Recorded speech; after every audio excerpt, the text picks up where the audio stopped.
taken by the storm. Fast on the devil's edge, shattered, battered, tossed and torn. Take my ring, the captain said, take it from my wife, and she might have a souvenir, for I shall not survive this night. Farewell, precious love, broken on the wind, wrecked by fleeting joys, till the devil's voice that lies within.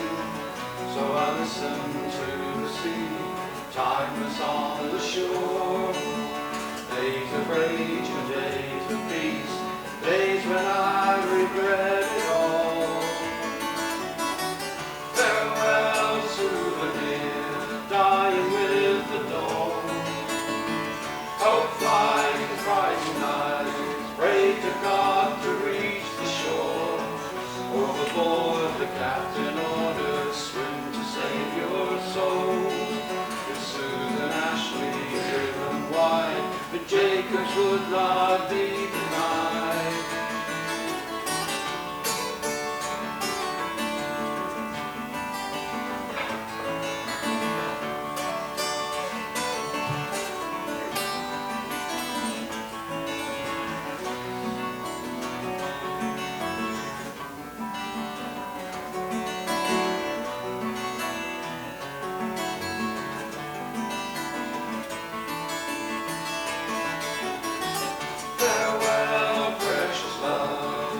Your foe of mine, stand firm and here I hide, pulling hard against the tide.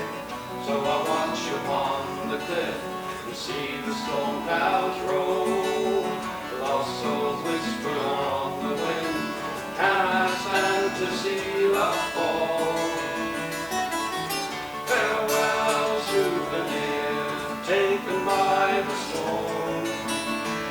Farewell, precious love, shattered, battered, tossed and torn. Listen to the time to sleep, history draws near. Life and death and love and loss, fill your heart like souvenirs.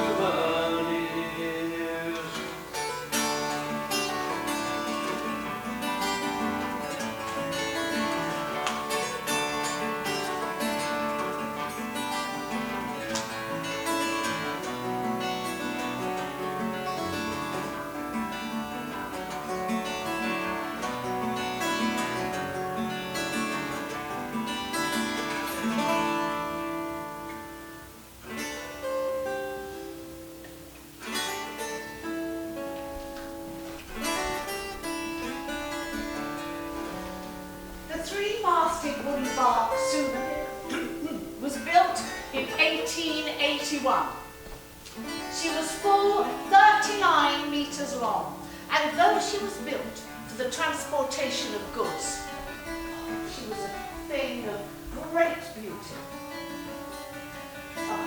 She could fly when she was under full sail. It was said that she was well named, because all who saw her never forgot her.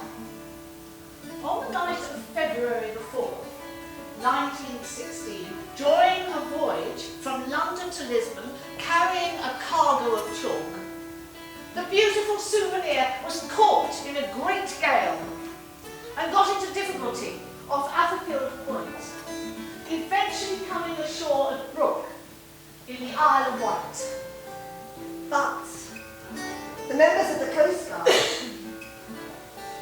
were away serving in the Great War, and those on duty ashore didn't understand her signals properly. So it was some time before her plight was known by the local lifeboat coxswain, Ben Jacobs. As soon as it was brought to his attention, the Susan Ashley was launched. The sea was very rough, and they could not reach the vessel. They were driven back time after time by heavy seas, splashing and seeping all over them. The captain saw this, and the crew, except for the captain, all jumped overboard so that they'd get to the lifeboat. Miraculously, all were picked up. Only one man died of exposure, and another lost his reason for a time. Ben Jacobs was awarded a silver medal for the rescue.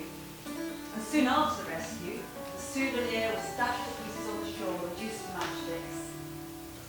The shore littered with the debris, and the body of the captain, the man who refused to leave his ship, was washed ashore. The story of the Souvenir has been long forgot, but now we remember. And as we make this memory, this night, our own souvenir, let us remember the heroes who saved lives. We always call them heroes, don't we? But let us also remember the captain. And as we remember, might not we wonder, who draws the line that divides a hero from a master?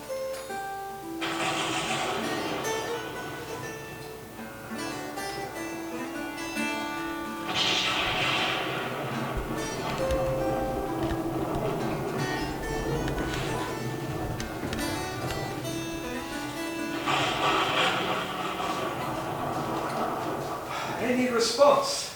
None. They do not understand their signal, sir. Oh, our ill luck continues. We may not be able to hold out much longer.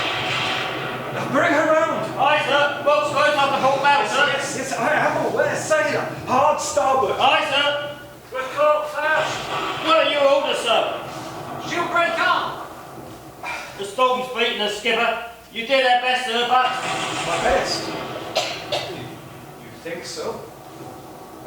On this occasion, however, it has not been enough. With respect, sir, no ship would have withstood that. We have fought through the night. The wind against us. No one could have done more. Perhaps. However, it is certain that I could not have asked more from my crew, including, especially you, of course. Now, let's pray we can hold out till daybreak. It gets the men off and save our souls, yes? It's the least I can. And still no response from the Coast Guard. The signs are not good. The Coast Guard has been left to the care of the lifeboat crew, sir. Their message has come through. The war. The Coast Guard are away fighting for their country. Well, the war, I fear it is a more familiar enemy which has defeated us.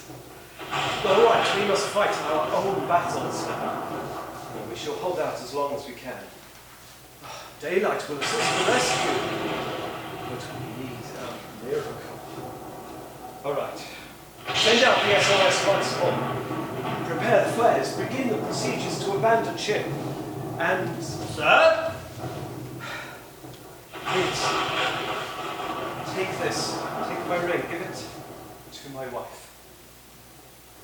But, sir, we'll be back home before long.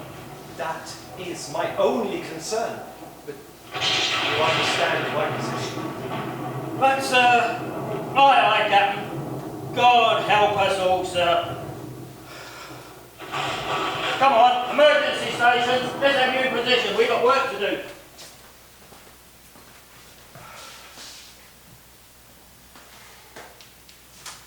The captain goes down with the ship is an idiom and maritime tradition that a sea captain holds ultimate responsibility for both his ship and everyone embarked on it, and that in an emergency he will either save them or die trying. Although often connected to the sinking of the RMS Titanic in 1912 and its captain, Edward J. Smith, the phrase precedes Titanic by at least 11 years. In most instances, the captain of the ship forgoes his own rapid departure of that ship in distress, concentrating instead on saving other people. It often results in either the death or the belated rescue of the captain as the last person on board. In maritime law, the responsibility of the ship's master for his ship is paramount, no matter what its condition. So abandoning a ship has legal consequences, including the nature of salvage rights. So even if a captain abandons his ship in distress, he is generally responsible for it in his absence, and would be compelled to return to the ship until danger to the vessel has relented. If a naval captain evacuates a vessel in wartime, it may be considered a capital offence, similar to desertion, unless he subsequently returns to his ship at his first opportunity to prevent its capture and rescue the crew.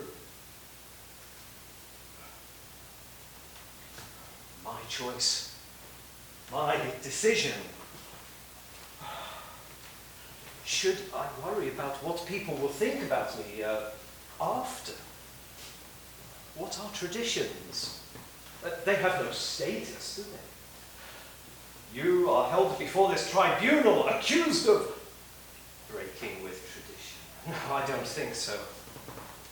So why is it so important to me? Why does it matter so much? My ship is finished. Her journey is over.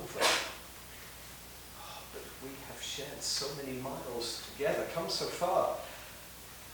Under storms, gliding under peaceful stars, battered by the wind, beaten by the sun, soaked to the skin.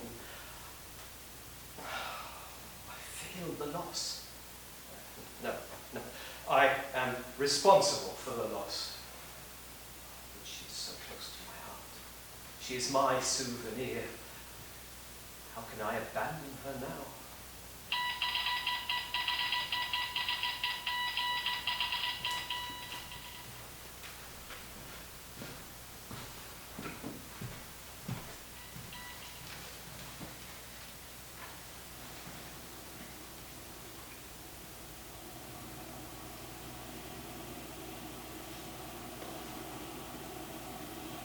I picked this up on the beach on my first day here. Where's it from? What's its story? I've kept it ever since. Never quite sure what, but I hear something. A voice. An echo. When I'm here, it feels like I'm kind of a part of it. The sea, its history. If you close your eyes, wherever you are, you hear the surf. It's like an eternal whisper.